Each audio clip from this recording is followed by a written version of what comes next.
Hello, Commanders, and welcome back to another overview of your soldier classes. This one is the Sharpshooter.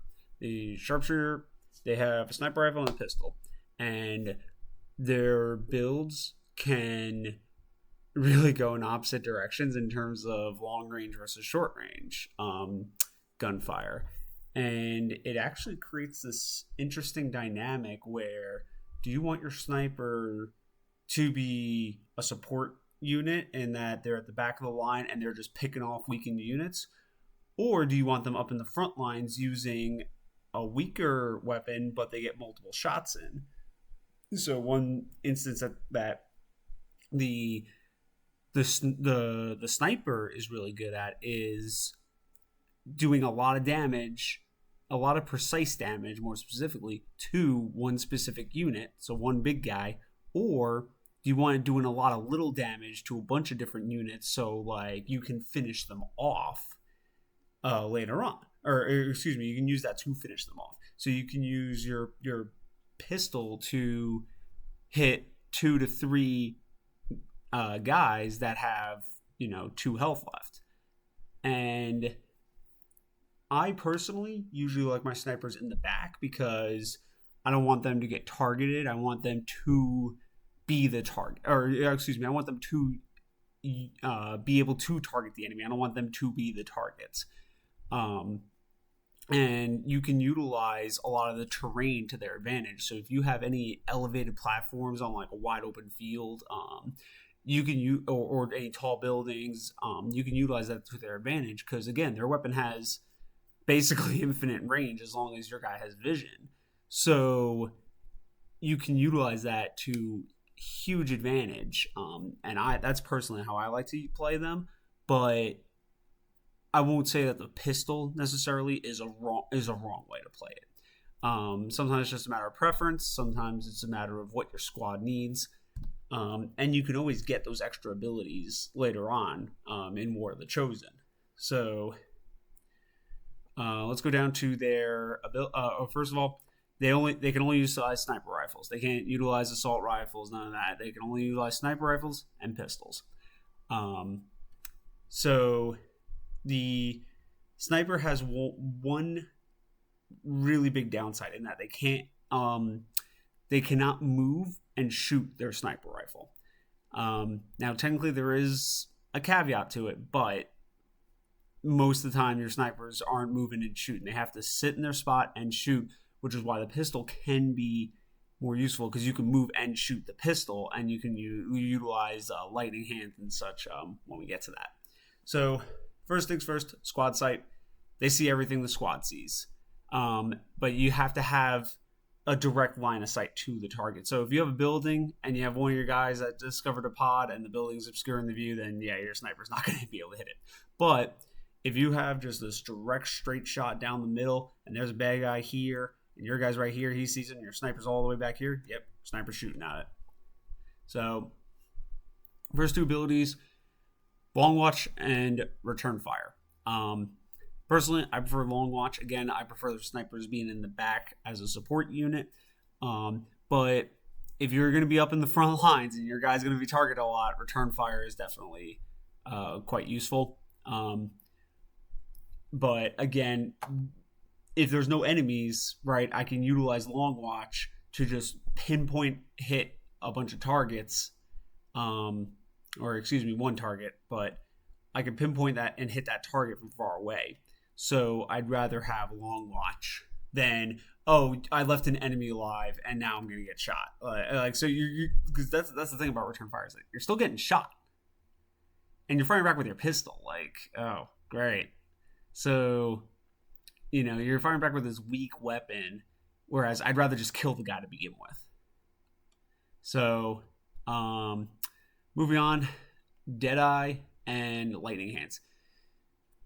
Deadeye is a very difficult ability to utilize because it's 25% of the shot. It's not just 20. It's not just a flat 25%. Like it's 25% of your current aim percentage. So, or recurring shot successful percentage. So that's pretty significant a notation to take into account. Like, um, generally the lower, so the lower, oddly enough, the lower percent chance you have of hitting, the better it is to use Deadeye. But lightning hands, you get a free pistol shot. So unfortunately, with my sniper builds, like I almost have to take Deadeye because of the fact that my snipers generally are in the back, so lightning hands doesn't always do that much. But that's not to say that this isn't a useful ability. It's very useful for picking off something and still being able to use your sniper. So I would prefer utilizing lightning hands, but for most of mine, I almost have to take Deadeye just for that extra shot. Plus, that's not to say that Deadeye is completely useless. Deadeye does have the ability to take down one of those big guys because you're doing all the significant extra damage. So it is a very useful ability, but you have to understand the trade off. Like it's not like you use Deadeye when you're in trouble. You use Deadeye when it's like, okay, I gotta hope for a miracle, and you take the shot. Or you're like, there's no way I can kill this guy. I have to take the Deadeye shot.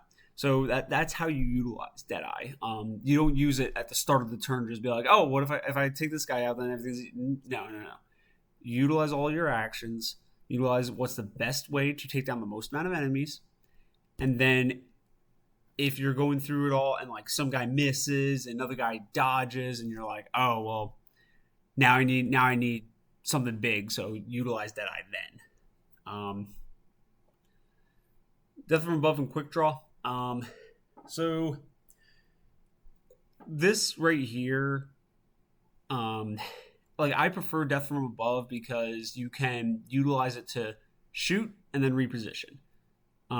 Again, your sniper has to be on a higher elevation. So if you're on just a flat ground shooting, nope, you don't get it. So you have to utilize elevation and terrain to your advantage.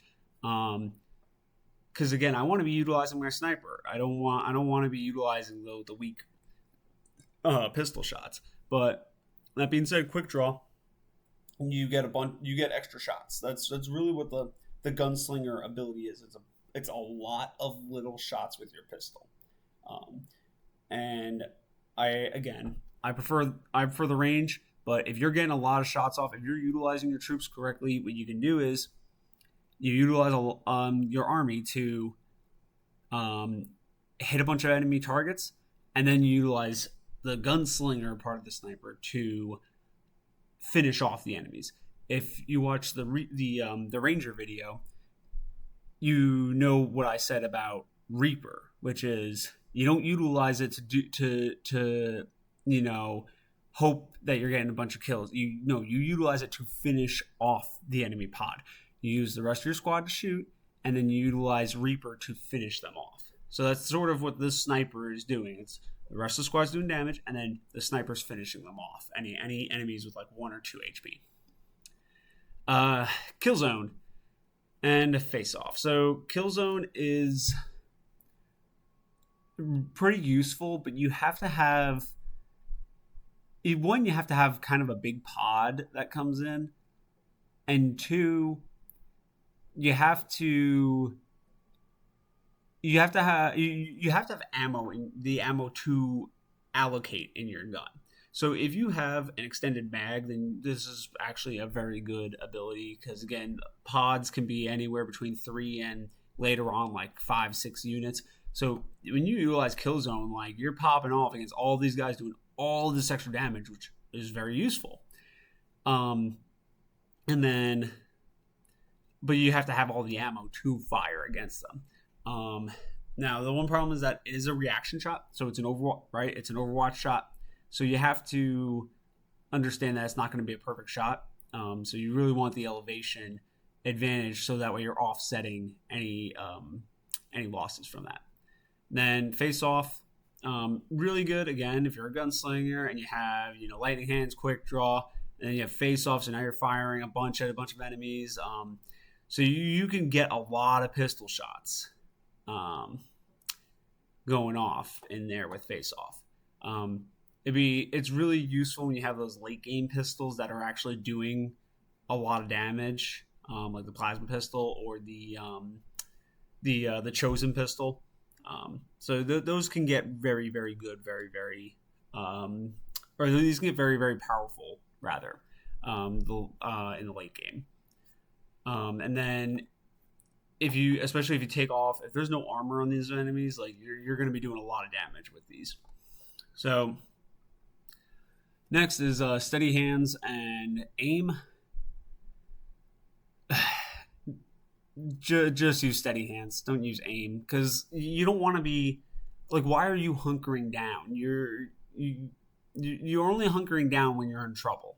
And the way you should play XCOM is you want to take the best percentage chances of doing everything. So you want to utilize steady hands, which is you didn't move. Okay, like you might not move a lot with your sniper. You might be in a position where you didn't move and you're getting plus 10 aim, plus 10 critical. Like that's already a good thing. When you hunker down, that implies that you didn't do jack last turn. You had to physically hit hunker down, whereas you didn't aim. That just means you shot. You shot and you stayed where you're at. So I say you pick steady hands. You could pick aim, but I'm telling you, steady hands is much better. And now for one of my favorite abilities in the game, Serial. This is utterly ridiculous, especially when you have free reloads on your sniper rifle. There's like Serial is a very favorite ability, especially on the like when you get through the training center on your other units. You can utilize Serial with the Grenadier, the Ranger, and you can get these very powerful weapons also having them. I absolutely love Serial. It allows your sniper to completely just command the battlefield. It's the long range equivalent of Reaper. That's really the easiest way to put it. And here's another caveat is, with each consecutive kill, you get a critical chance penalty. So you have to understand that you're in a similar sense of Reaper. You have to understand that you're utilizing it to finish off the enemy targets. You're not using it for the miracle shot and then no. Utilize your soldiers, get everyone down to kill range, and then pop. Just line them up down the line. The other thing is also make sure you go from the highest percent shots to the lowest percent shots. I know it might sound trivial, like, I got to kill this 50-50. Nah, kill everyone else, get the least amount of targets available to counter attack you. And that's how you utilize Serial. And Fanfare, again, not a terrible ability if you have the Gunslinger, because you're going to be up and you could do 5 shots to one enemy target. Can be useful. But again, remember, it is with your pistol. Now, granted, it's a kernel ability, so this is the late game. You're probably going to have the plasma weapons. So you can utilize Fanfare to do a lot of burst damage to one guy, or you utilize Serial to pick off a bunch of weak enemy units. Again, I prefer Serial. Anybody who's watched any of the other videos knows that I love grenades. So with the Grenadier, I'm able to pop off and weaken, three, possibly 4 enemy units, and Serial will finish them off right there. So you can utilize this to, I think, a bigger advantage than Fanfare. But again, it depends on how you're building your sniper. If you're making them real good with the pistol, then go for it. But again, I'd prefer Serial to keep my sniper in the back and pop everyone off. That was just, again, quick rundown of the abilities.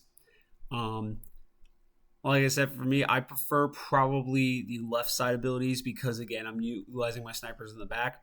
However, if you're going to use Gunslinger, especially when you get the Chosen pistol, or you have your whole late game build, like, these are definitely good abilities. The one ability that I really, really do not like is aim. and even return fire I'm not a huge fan of, but I know its use. But aim, like, no, aim is it's just it's not good. I would not recommend it. I'd much rather utilize steady hands because you can get this more often than aim. So yeah, there's your snipers. Utilize them how you see best. But I like using them at the long range to support my frontline troops. Um, as always, commanders, best of luck.